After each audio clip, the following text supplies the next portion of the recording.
Kisah Timun Mas. Timun Mas bercerita tentang seorang wanita tua bernama Mbok Sarni yang hidup sendiri di tengah hutan. Ia begitu kesepian dan ingin memiliki anak. Suatu hari saat berdoa ada raksasa yang lewat dan mendengarnya. Ia lalu berkata akan mengabulkan permintaan Mbok Sarni dengan sebuah syarat. Nah, tapi ada syaratnya. Nanti saat dia berusia 6 tahun, aku akan menjemputnya dan menyantapnya.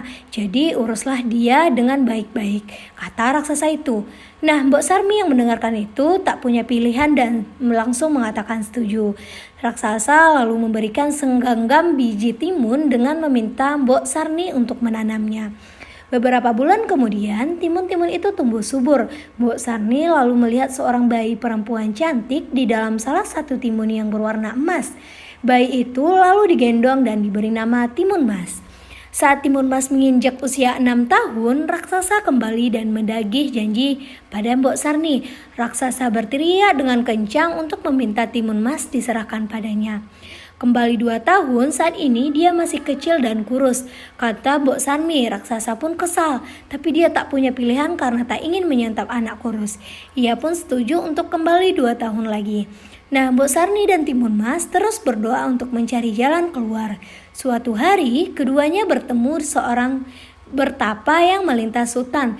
Mpok Darmi lalu menceritakan kisahnya pada pertapa itu. Jika raksasa itu datang, larilah dengan kencang dan terimalah 4 bungkusan ini dan lemparkan satu persatu saat kau lari, kata petapa itu kepada Timun Mas.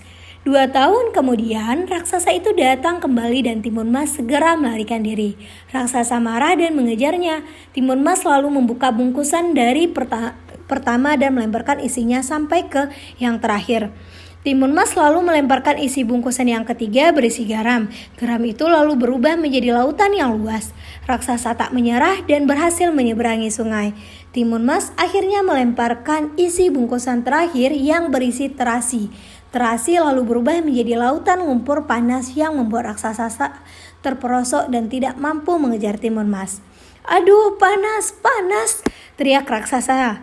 Timun Mas pun berlari dan kembali ke rumahnya. Sejak saat itu, raksasa tidak pernah lagi muncul dan mengganggu hidup Timun Mas dan Mbok Sarni.